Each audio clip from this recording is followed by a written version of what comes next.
Hi, this is Phantom on YouTube, or Snow Eagle Major in Satisfactory.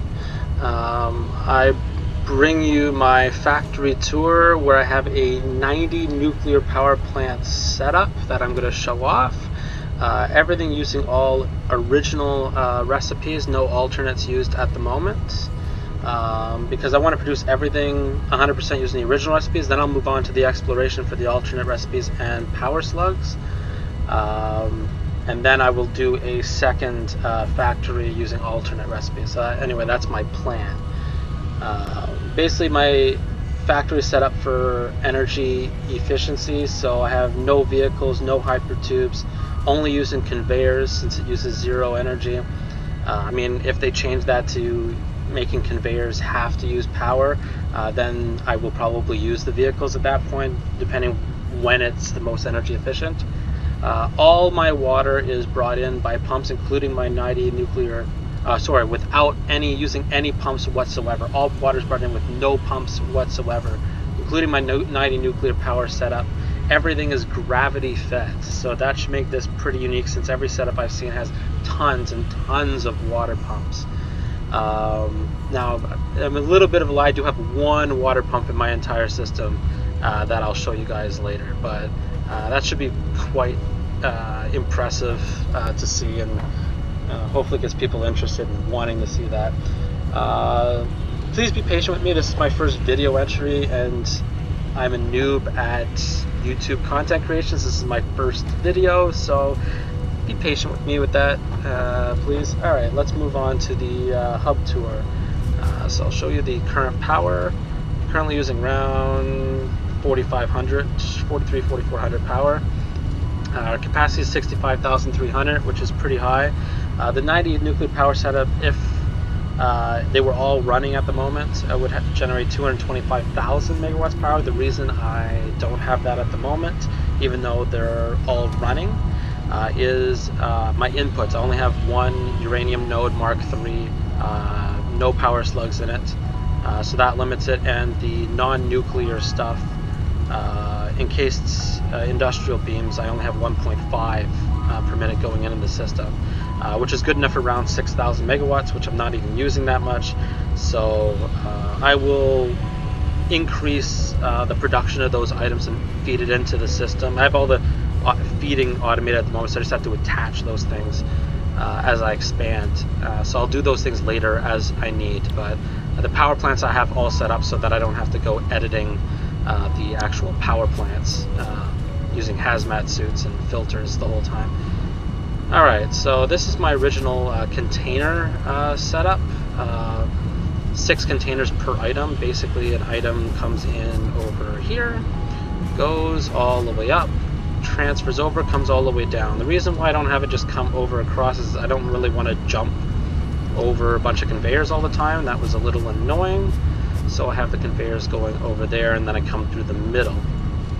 The reason I have it set up this way and not just have like one container, or one container and then just keep going up one stack, why I have 2 stacks, is before the smart splitter update with the overflow, I liked this setup since I could take items that I wanted from one end, and as long as not the entire thing was filled up, if I needed to deposit extra items, I could go to the other end over here and then put extras over to this end. So it was a useful setup, and then if anything got close to full, I would just add an output over here and then connect it into the sink. So that was the previous setup, and that's why I have it constructed this way, but I have moved on to a smart splitter setup where this kind of thing is no longer needed. I guess you could just have a tower of things and you would probably be okay. Although, I guess if you had an input, then a tower all the way up here, the end of it would be above, so it still has some usefulness that the end of it is at the ground level.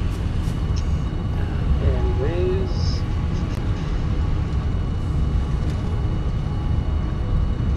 alright, so here's the hub, workshop, ma'am, the store. I have a little bit of storage boxes for some things if somebody else joins my game, and some extra extraneous items that I just don't have anywhere else in storage. This container is for anything that I'm currently not using at the moment. So this is what my smart splitter setup. This container, I just put anything that I want to go back into storage that I'm not using at the moment, and it will. So let's say that one, don't want that, that, those two. I do not want those going into the sink, so I'll keep those in here. Alright, and then basically they get onto this conveyor. Mycelia and biomass get diverted to go make gas mask filters, solid biofuel and liquid biofuel, and the rest of it go into the main bus line that goes into the manufacturing and then into storage, and then if there's no room in storage, then goes into the sinks that are over there. So that's how that's set up. So basically if I have any overflow items, I just put anything I want here and it auto goes back into storage, which is nice. Than before setup, I'd have to go to each one manually and put stuff into their containers, which was a little more annoying. But with the smart overflow setup, that has been fixed or made more efficient, which is really nice. Alright, solid biofuel I have coming up here, packaged liquid biofuel here. This one's just to be completionist, since I haven't really found any use to liquid biofuel. My suggestion for making this more useful late game is to allow the chainsaw to use packaged liquid biofuel, and that way at a more energy efficient level, and that way it'll make a use for it. Same thing with turbo fuel. I mean, turbo fuel, people use them in fuel generators, but once you improve to nuclear, makes turbo fuel kind of useless. So to make turbo fuel still useful in a nuclear setup, I would suggest allowing turbo fuel to be used in the jetpacks in a more fuel efficient way, and I think those would be good improvements. As you see, here's my sinks. One line is just 720 coke a minute going in, and the other line is all the overflow items going into that sink. This sink is running at 56,000 points per minute. I do have more coupons than that. I have some that I've used and some in my storage container personal box that's there. As you see, I am a fan of spaghetti. As long as it works and fits, it goes. So yeah. So this is going to be a little different than people have huge organized factories. Pretty much I have conveyor stuff everywhere, things getting spliced into other things, like this thing. Alright, let's see, that one's fabric, and then I have a mycelia and biomass container on the other side for overflow. I'll show you my smart splitter setup. So basically I go one direction or the other, and then make sure that the right direction there has overflow. Here the straight direction will have overflow, and then I have one output on each side. Here I have plastic, which has maxed out, so all plastic now goes to overflow. It's good to keep the level of conveyor the same level as the bus coming out. Otherwise, if it's at a lower level, then if you're bringing in a lot more than the level coming out will handle, it will overflow the rest instead of stopping to put everything down this way. So that is a feature of the overflow function. I am actually using lower level conveyors in my manufacturing, just so that if I don't have enough of the item, it still goes throughout the bus to get a little bit into storage and a little bit to the later manufacturers, even though if that makes the earlier ones in the system not working 100%. Alright, this one is flower petals that come into here, and that makes color cartridges. Splitter, splitter, splitter. This one's making batteries. That makes gas filters. That makes iodine filters. This makes beacons. Basically, I have miscellaneous items in this section. My main bus is 780 items per minute, so it's a level 5 conveyor system. As you see, I have things that come in and bypass certain parts of the system just because all the items I have coming into this section is more than 780. So certain parts get diverted to the sections that they need to come into. So since plates, rods, and wires are really only needed for this beacon thing here, they bypass the rest of the system and then merge into the line when they're needed. I do that with a bunch of other things too, so that the main line keeps things at minimum. Rifle cartridges are there, liquid biofuel here, and then it packages over here. The actual empty canisters come in from my oil setup where I package fuel, so the extras come into here. And then the extras from there go into the sink. Yeah, I see a huge long line of containers. Woohoo. Alright, here's my manufacturing.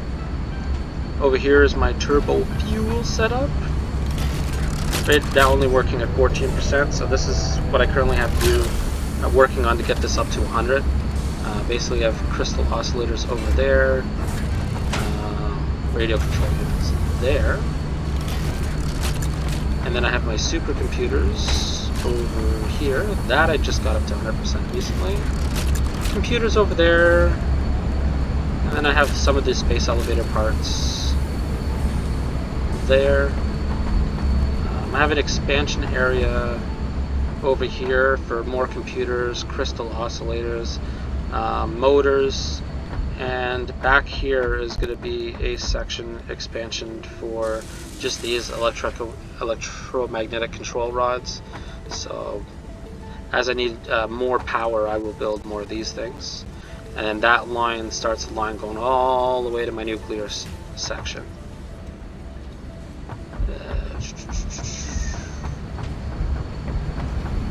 Here's the heavy modular frame.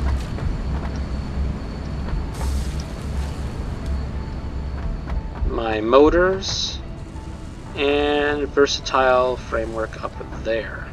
As for all of this spaghetti up here, which is an incredible amount of spaghetti, before I had this smart splitter set up, I had every single item coming into this section individually on its own conveyor, which is why I had this. And then I had a bunch of splitters over here so that it would go towards manufacturing, and then the overflow from all the splitting would come into the containers. So it was a huge mess. I haven't taken it down yet, but it's decommissioned, so nothing's really running on these lines. They're just extra hanging around doing nothing right now, and looking all spaghetti nice. Alright, for programmable splitters, you can use the overflow and the undefined on that too. So here I have concrete going left. Anything that's undefined goes straight.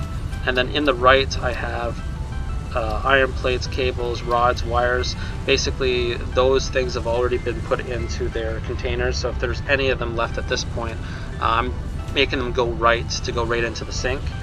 And if concrete backs up, it will overflow right, which is why the overflow is there. And technically, if any undefined straight ever overflowed, it would then overflow to the right into the sink as well. But it shouldn't. Straight goes into the sink at some point too. So, but this was a way to put these things right, so it didn't go through my entire system again. And concrete goes right into the sink, so I don't need them in all my manufacturing and the rest of these containers. So why bother putting extra load onto the 780 line? Alright, let's look at an overview. I showed you my main area.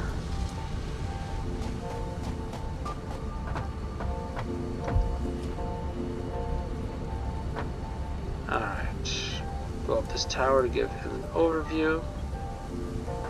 Alright, so sinks down here, space elevators there, all the way up. This area will be a waste expansion area, although I just made it on recent calculations that I'll have to make this 2 times further than my current one, so this will move. But that's where I currently have a waste expansion area that's not built yet. That's currently my nuclear waste container box section, all the way up in the sky, so that it doesn't irradiate any of the ground. That's how I'm solving that problem. And then if I need to expand it, I will move it over, and then if I run out of space at that level, I will move higher and higher and higher. So that's the plan, just irradiate the sky so that the ground stays non-irradiated. As you see in the distance, you can see my nuclear power setup. I have 2 levels of 45 nuclear generators, and then all the manufacturers and stuff onto it. We will go view that shortly, and I'll show you guys that in more detail, but you can kind of see at the distance from here and where I put that. I put it basically in the void so that it doesn't irradiate any section of the game that is useful. And I have it at the current level to match the water level that's in the west so that everything can be gravity fed. So that's why it's there, and I'm going to build downwards for expansion once I have alternate recipes. I can build about 5 levels down before you hit the death at the bottom. Basically that section here is all iron manufacturing, well, not manufacturing, iron assembly and constructing and smelting. There's a few nodes here, and there's a few nodes above as well. There is oil, so plastic and rubber is over there.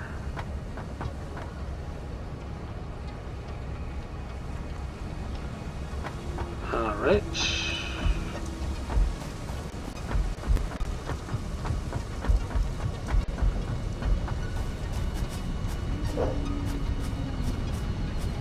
Alright, down here I have limestone stuff there, steel pipe stratter and steel stuff, so beams stuff in here.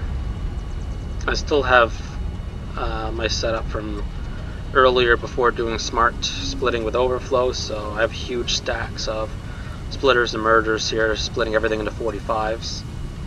And I have a main input line with resources separately going from a coal node all the way over there, or a coal and iron from all the way over there, and then bringing it into this section. In the distance, later I'll show you more in detail, the aluminum and quartz section, and then copper is going to be down over there.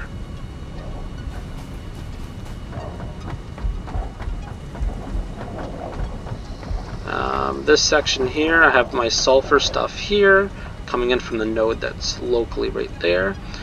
Here's all of my old coal generators, and I had a bit of coke into this one, but I bypassed the coke from this section, so I'm going to decommission this whole area anyways, now that I have nuclear set up.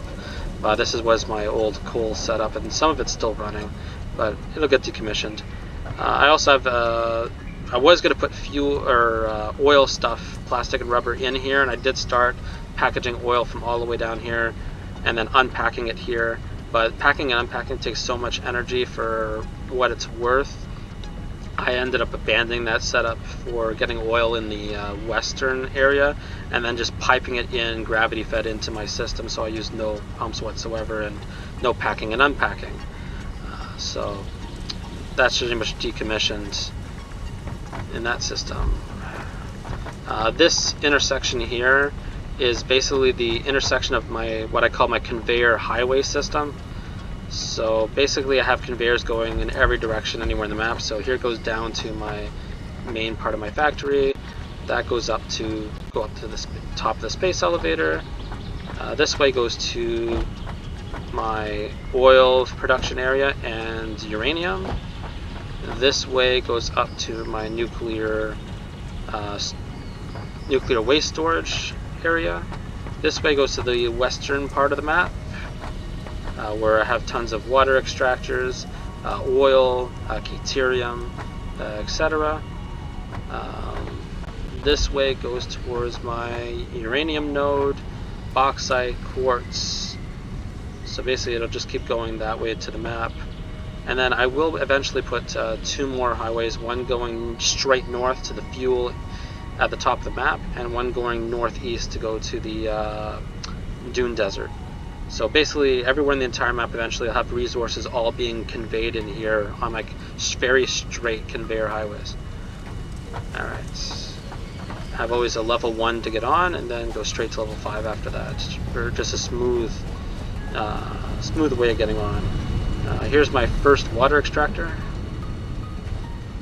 And this is an exit, so you just can move right and get on off the exit, or you can stay on the highway. Basically, I have on-ramps and off-ramps on my conveyor transport network.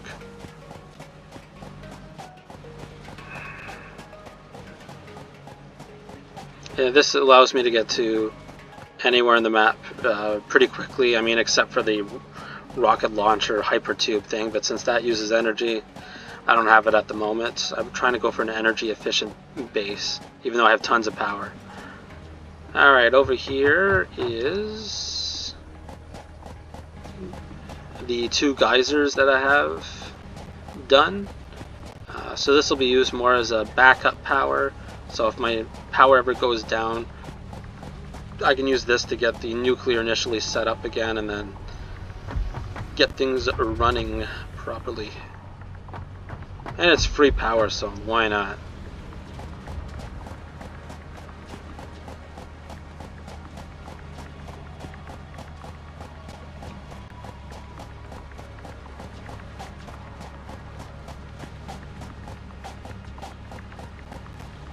As for conveyor exits, I always put a level 1 at the end to slow you down, otherwise you can go flying and then just go right off the platform and die. So I always put these level 1s right at the end to slow you down. Just make sure you don't jump like right before you hit this, like just ride it down, then jump once you're on the level 1.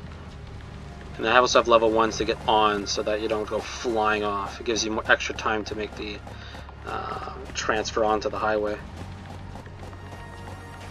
Alright, over here I have coal nodes that I did, since I ended up doing the 2 coal nodes in the green fields first, but I needed to get extra coal before I moved on to oil production, so I had to come over here and get these. Over here I made my initial oil setup when I was doing my packing and unpacking, but I decommissioned this area since then for favor for the oil production in the western area. But if I ever need to expand and come back here after, to be energy efficient, what I'm probably going to do is just make plastic and rubber products locally here, and then use the conveyors to get those out of here. That way I don't have to use any pumps. But pumps would be more efficient than packing and unpacking. So that's as far east as I've gone in the map. And basically my version exploration is, let's not go on the ground where things can hurt you. Let's just build cement foundation highways above ground and then install everything from the sky. That way you don't have to fight anything. I'm mostly a builder. I'm not really, don't care too much about the exploration. That's how I play the game. Everybody's different, and that's why tons of different people like Satisfactory. My brother plays this and just does exploring. His friends build, and he just explores the whole map and gets stuff. That's what he finds fun. I like building. I don't like fighting things, so this is me trying to avoid the fighting as much as possible while extracting all the resources and accessing them.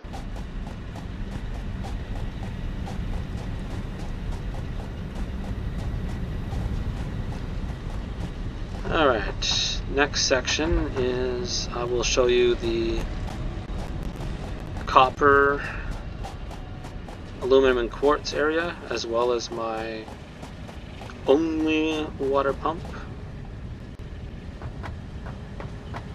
Alright, so basically copper stuff starts from the one node that's over here. And basically this entire section I'm bringing in copper from all around the green fields to basically do everything for that. So that's how that whole setup. And then over here I bring aluminum and quartz from way down that way, or bauxite and quartz, and then that creates all the aluminum and quartz products that I need for my manufacturing. in this section. As well, you see there is my only pipeline pump in my entire system. And basically I had that because when I set these water extractors up in this pond here, which I think I have 6 of them, it needed a little bit extra to get to the further coal generator, so I had to put 1 in. So that's why that's used. This pipe here comes in from my vast extraction center, since after I did these ponds, I'm like, okay, I don't want to keep looking for darn water ponds. I know there's a huge water source with a waterfall in the west, and that'll be my water from now on. So this just connects both systems. So that's this area.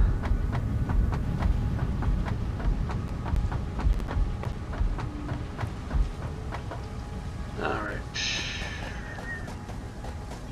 Onto this highway.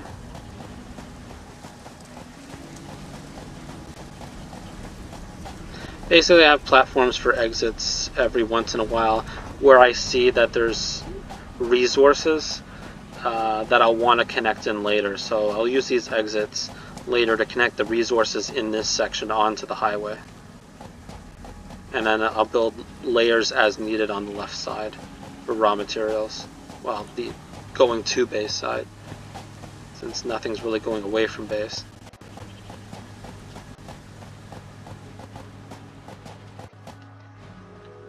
Do, do, do.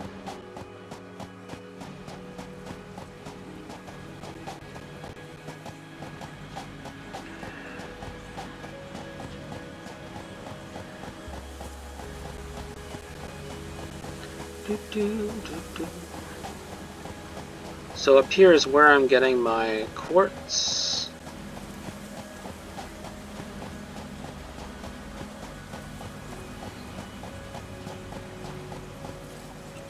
Although I don't think you can see it because it's cloudy everywhere.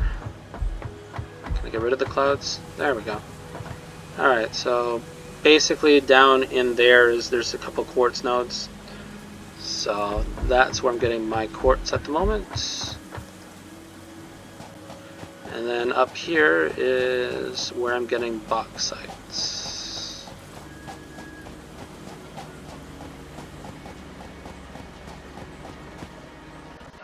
Right here I will change direction. So here I'm going kind of northwest from my main factory.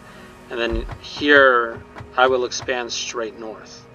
And I'll have an east-west highway for this section, just so I can get from any part of my base to any other part of my base easier without having to go to the main intersection. So that'll go straight north that way, and then this will be east-west.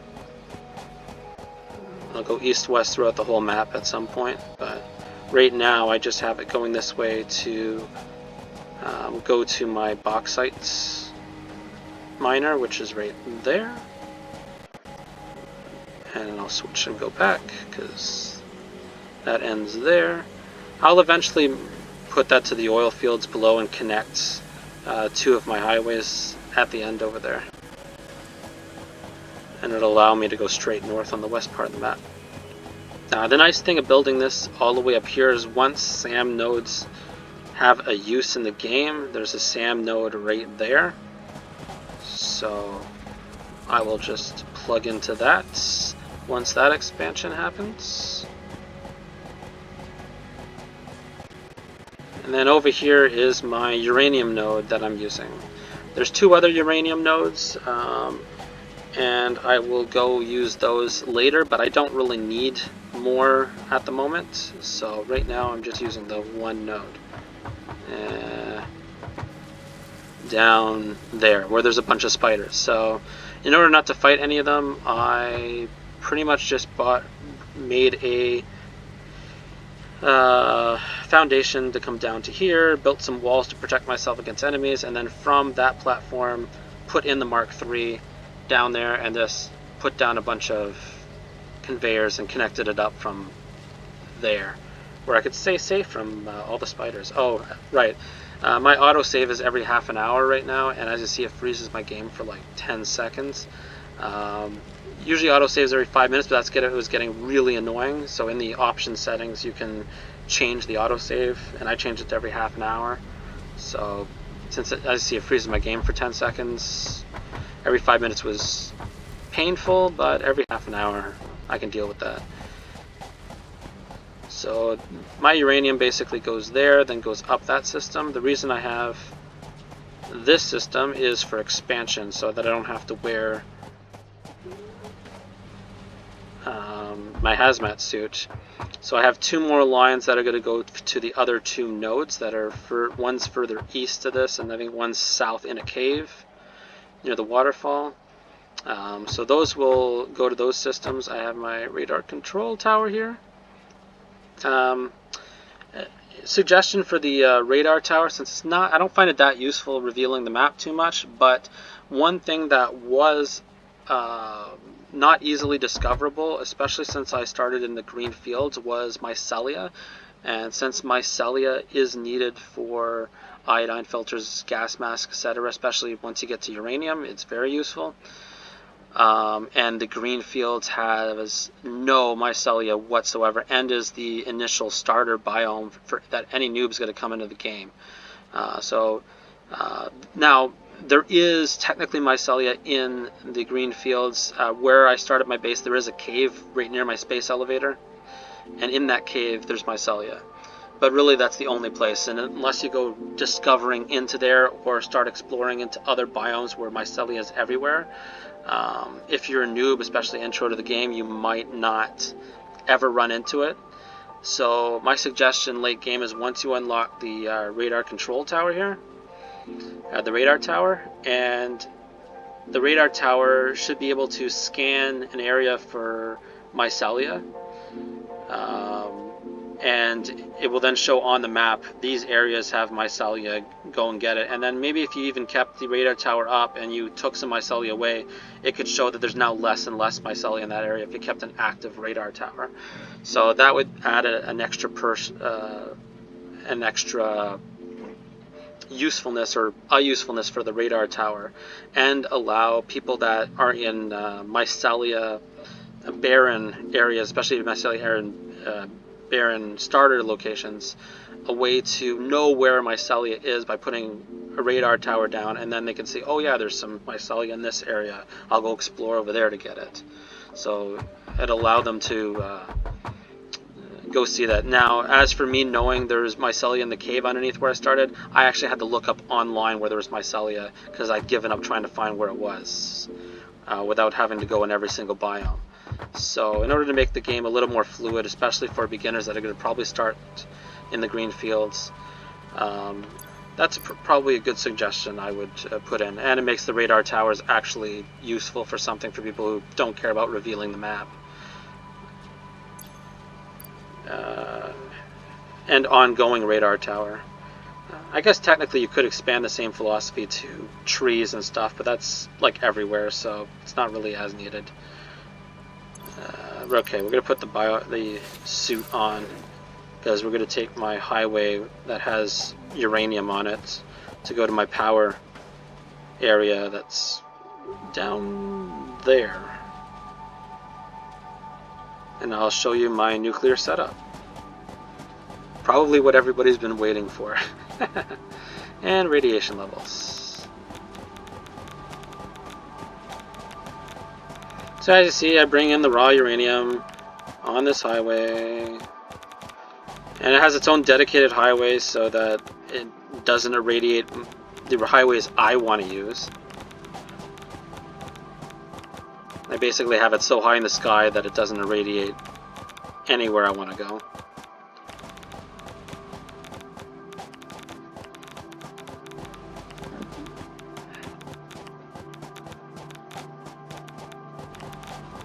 I've slowed down a little bit because I took the blade runners off.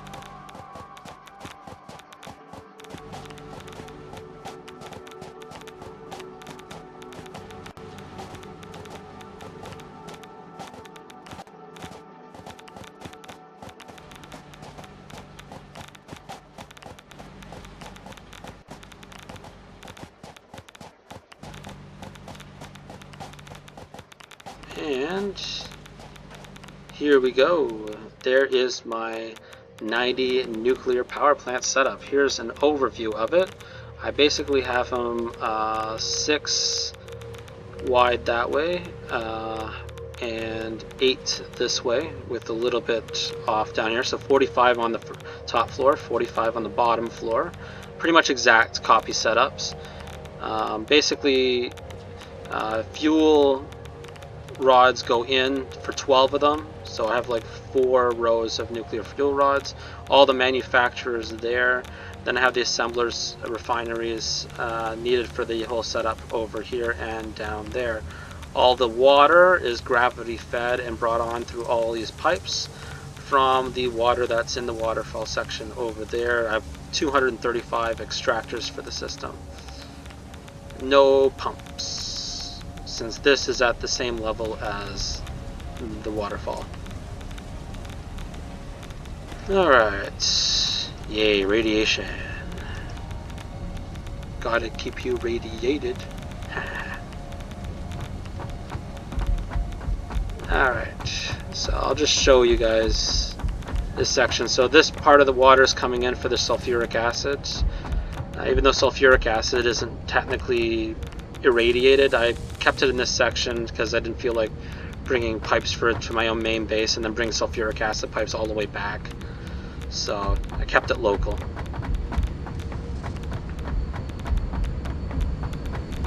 Basically, I have 4 rows going into 12 plants. Basically, this way each one gets its dedicated water pump that comes in from the other side. Nuclear fuel rods come in from these manufacturers, get merged in here on the bottom level, and then go in splits to each of the power plants. And then all of the waste merges in on this top level and basically merges in with the other 4 rows, goes all the way to the end. As you see, there's some waste coming in here. Wasted.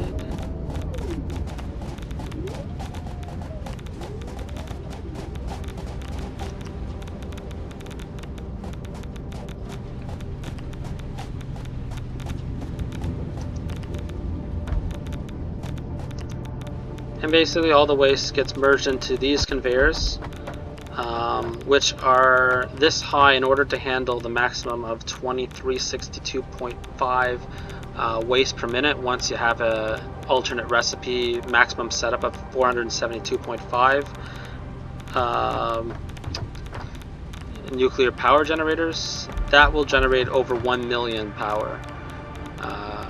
Eventually I want to expand to that, and I don't really want to edit my nuclear waste system, so I made sure that the inputs are going to be able to handle that future amount. Basically, this waste just goes up a staircase level until it goes to my containers up in the sky. My containers up in the sky are far enough away that it shouldn't irradiate down here, and then this thing is out in the void so that it doesn't irradiate the green fields and doesn't irradiate any of the game that's a useful area. So I think this is probably one of the only areas where there's a void going down to nothing that's lower than a water level. So I took advantage of that. Also, it is pretty close by to that water area. So, alright, so here I have a bunch of manufacturers. I think I have 23 on top doing nuclear fuel rod, 22 on the bottom. Each one handles 2 power plants each. There's the assemblers for the encased uranium that go into there. As you see, I have a bunch of mergers and splitters all over the place. Yes, let's get irradiated. And then pipes. Sulfuric acid pipes. Concrete coming in. Here's the uranium pellets. And taking in that good uranium. And then sulfuric acid. So those are all the components you need for this system. You need encased industrial beams and concrete and electromagnetic control rods. And I'm missing something. Yeah, and that's it. But those things are non-irradiated and are done at my main base and then shipped in on one of the conveyor highways into the system. But basically, I have 4 copies of that setup. Basically, 6 manufacturers handle a row of 12 or 2 rows of 6 power plants. 5 assemblers handle 5 of the manufacturers, and then I have an overflow 4th setup that handles the 6th one. 5 of those go into 4 of the pellets setup, and then 2/3 sulfuric acid to handle those. And then I have the 4th one, which handles any of the 6th ones for each of them, and the last section of 45 that's not a complete section of power plants. Any overflow from this system goes down to the bottom floor. The uranium, there's some pellet overflow, acid overflow, and I think there's a fuel rod. One fuel rod overflow goes down this path to the bottom and then connects to the bottom system, which I have pretty much a copy of the above floor system. Now, if I were to divide things evenly, the whole system does divide evenly into 50 power plants. Just letting you know, if 50 is a good number to make everything work out at 100% running. So that's one way of doing that.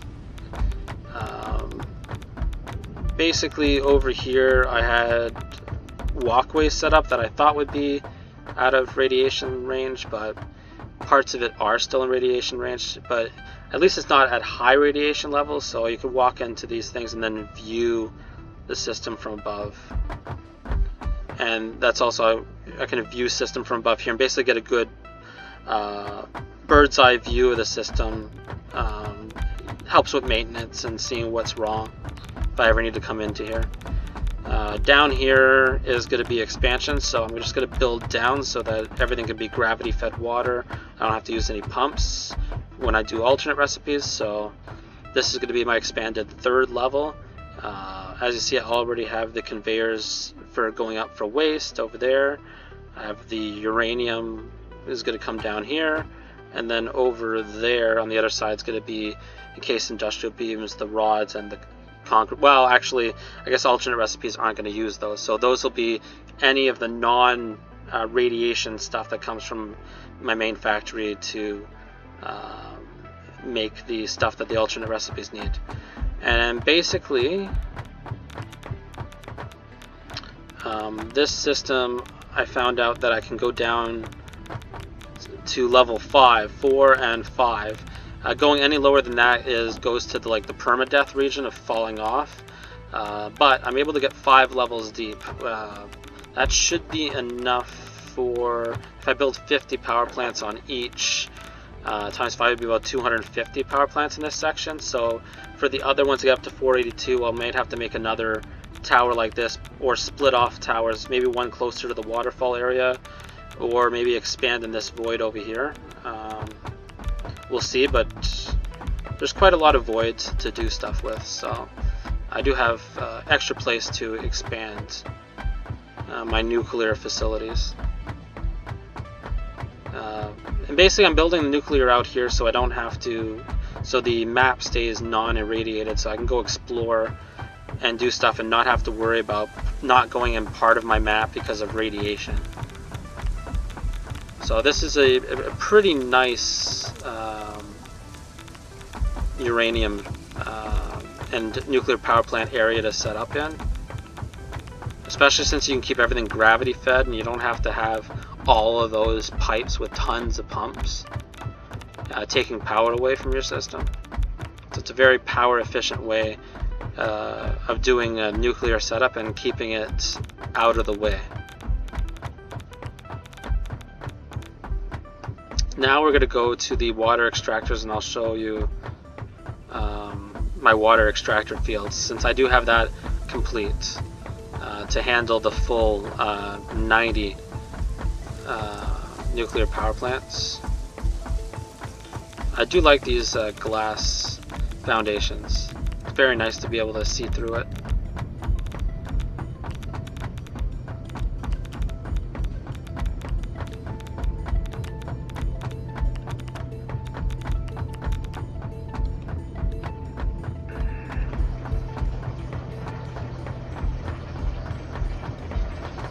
And here we go. I'll take you a little look into the system. Just getting an overview of everything so you guys can see everything. And all the pipes. Look at those pipes. Yes, it took a lot of time for me to get this set up and a lot of copper sheets for that. Over here is just a load balancing system and overflow system. Before I did this before the smart splitter had overflow. So basically the plan was to do 1/54th, go back to base, and then the rest of it go into here. And when this backed up, then everything would take the path to go back to the main factory for the concrete encased industrial beams and the rods. So that's what that does down there. Over here was a power setup.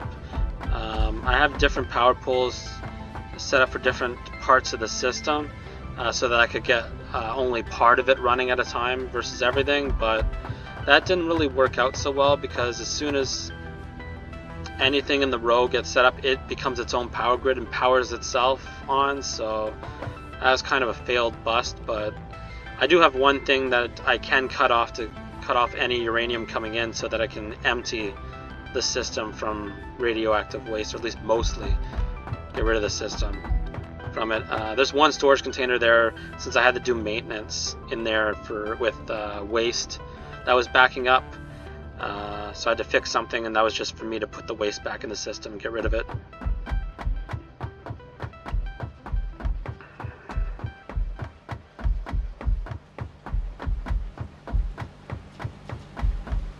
Alright.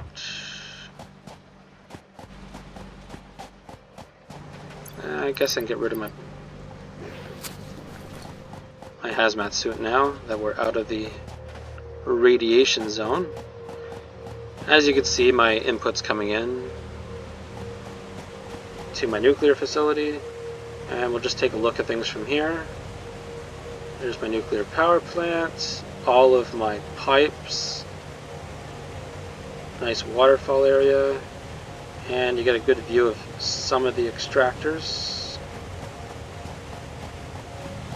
All of the water extractors.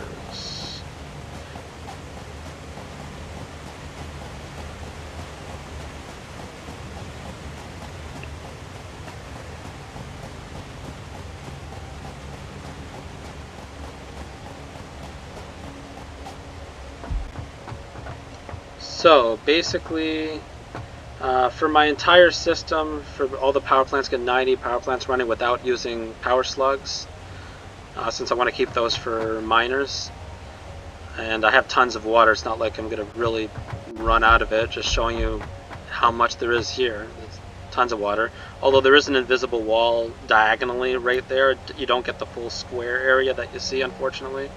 The game will kill you if you go past that diagonal area, but even with that, there's a lot of water here. All level, all flat, all at the same level. So I have tons of space for my expansion. Whenever I want more power plants, I can expand water extractors to my delight here. Right now I have 235 water extractors in this area, half of it over there, half of it over here, to go to the top and bottom levels of my nuclear power facility. And as for these 8 extractors here, those are my initial extractors that I built in this area for my main factory, because I didn't want to go find more ponds. So put everything level from here, and let's see if I can, as you see, those things level go all the way back to my factory on a level line from the waterfall. So it doesn't need, all gravity fed, doesn't need any pumps except for the one pump that I showed you guys earlier. Also, oil comes in over here too on its own pipeline area. I end up getting the oil from these islands over here. There's 4 oil nodes over there. There's a Caterium node coming in from over there as well. And there's also the Caterium node that's right there. So that's this section. Now we're going to go view the how I'm storing all of the waste. And then we'll have some fun at the top of the space elevator. And then we'll call it a day. So over here is a bunch of nodes I haven't done yet, limestone and iron. Eventually, when I need them, I'll get them. I did, there's one Caterium node that's near my nuclear facility, so I made sure I put that in early so that it didn't have to come to it just in case it was irradiated. There's a little bit of radiation kind of comes almost to it, but not quite. But that might expand in the future, so that part of it might end up being radiated, but I do save a bunch of the exploration area from radiation by putting it where I did. Expansion area will probably maybe be in the void near the waterfall or the void out there for the power plant. There's some limestone nodes. I put that coal node there.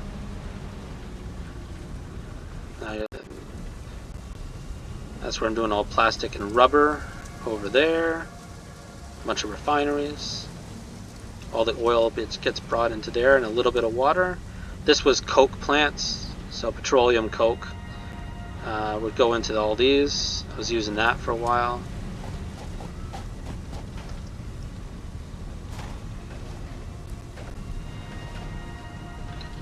And you can get a look at how tightly packed these things are and all the spaghetti that's in there. Goodness. Alright, before we go up to the waste area, I'm going to show you something I did to make sure I can know when these containers all fill up. So I have a detection system that's not in an irradiated, so I don't have to go to the irradiated area. When is it full? When is it going to back up? So basically, I have, as you see, there's nuclear waste coming down right here to here, and then turns around and goes right back up. So basically, I have two rows, as you see. The top one, once it goes up this staircase all the way up there, it will load balance and then come down.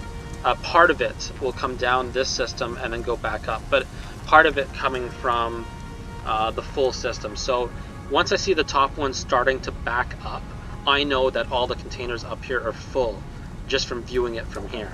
And then I know I need to go to wherever I built my second area of containers and connect my first area to my second area. Basically, at the end of this area, I have a big, huge line of conveyors coming out to the end, so that when I build my second system, and actually, I was originally going to put it here because that was far enough away from there from radiation, but since I need it to be, that's going to have to go distance irradiated too, and I don't want the middle of that to come down to the ground, so I'm going to have to go double the distance further east, build my second area, and extend the 4 conveyors to go to that level. And then basically I just won't have them connected. I'll build the second area, and then when this fills up, I will take a highway down there, make the connections, and then everything from there will get dumped into there, and then this will not back up again.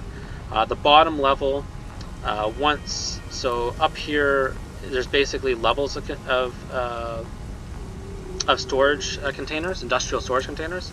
And when only the bottom one is filled, which is the first one it will go into and the last one to be filled, then the bottom one will back up. So the bottom one backs up, shows me that since I have 3 levels of industrial storage containers up there, 3 high, once 2/3 of this is full, the bottom one will back up, and that will give me the information of saying, hey, better make sure that second area is complete, so that when this whole thing will be filled, you can then make the transfer. So those are I have an early detection system and a late detection system where I can just look at it from here in a non-irradiated way.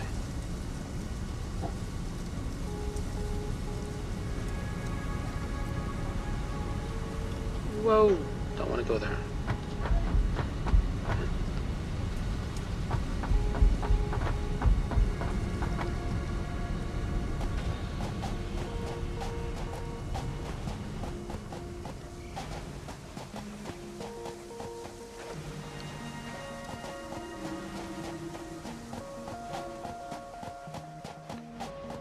Alright, so I'll show you where I'm storing everything.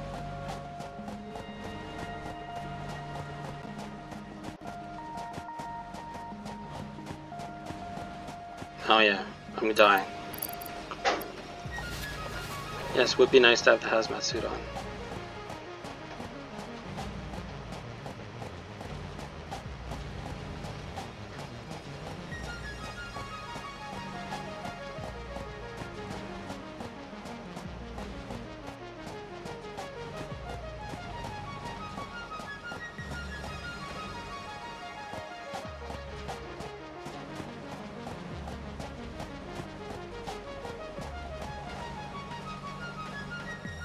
So here it is, my container area.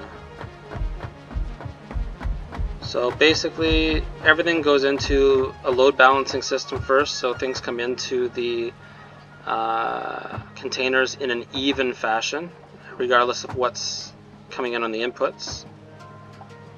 And then there's a bit of splitting here to go back to my detection system and then come straight back. We're coming into two industrial storage containers.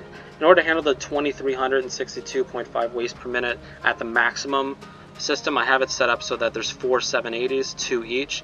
So the whole system will go 2 by 2, so it goes the first and second all the way to the end, and then they'll come back to here for 3 and 4. And then they basically have this set up to go from 3, 4 to 5, 6, and then 7, 8 to 9, 10, etc. all the way down that way. And then once it gets all the way to the other side, then it will go up to the second layer, come all the way back this way, and then we'll use something like this to go up to the third layer as well. And that goes all the way to the end, and then that'll come out. And I'll give you a view of my load balancing system up here.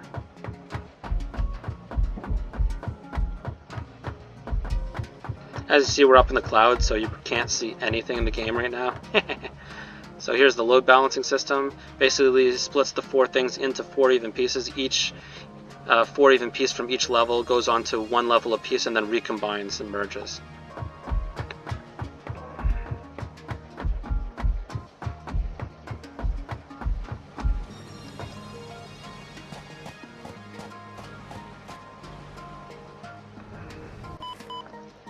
Yeah, a little bit of damage. Alright, now we're going to get to huge radiation. As you see, this is my field of industrial storage containers. Basically, it is 26 wide, 25 deep, and 3 in elevation for 1,950 industrial storage containers. I've calculated at max input, if I had 472.5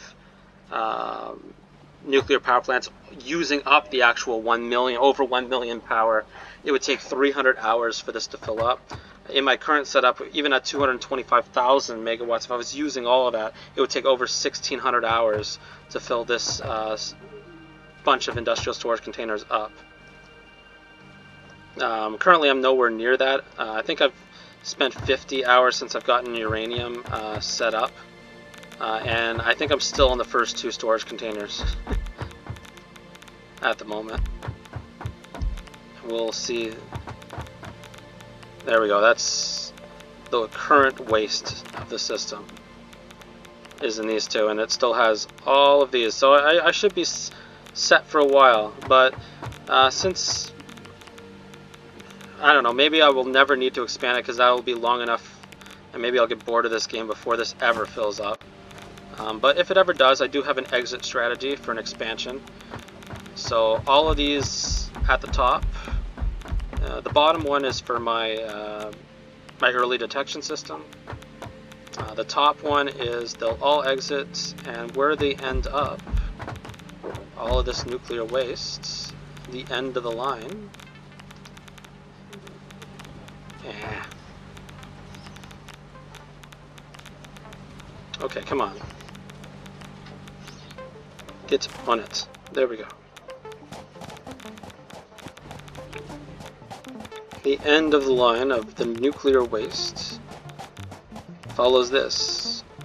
So once this gets nuclear radiated and radiates everything within like around 650 meters, I built this huge thing so that I could deal with expanding the waste without coming too close to this area. But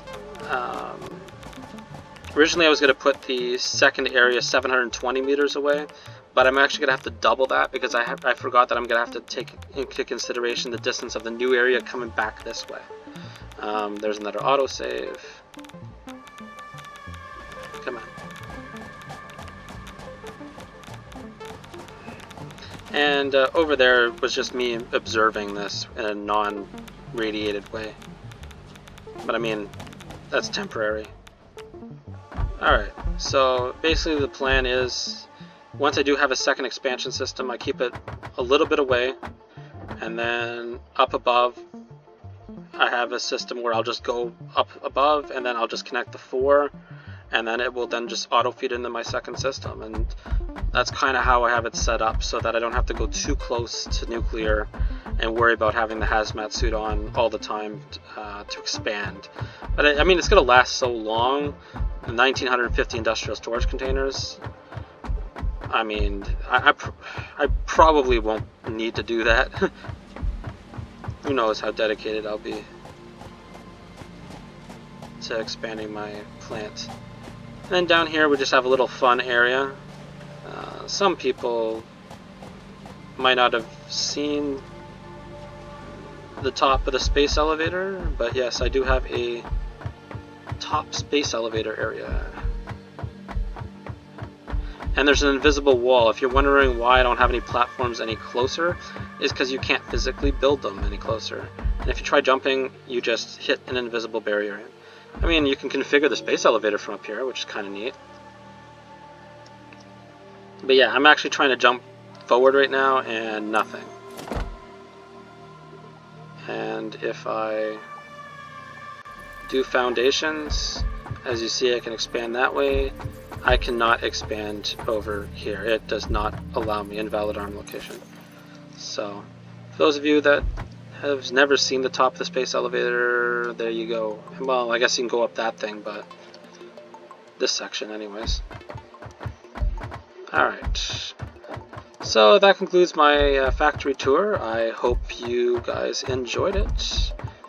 This is Phantom on YouTube again. My first video, my Satisfactory tour. Please leave comments, see what you guys like, what you guys think I can do, if you like my setup, etc. Thanks for being patient through the long video, and thanks for watching.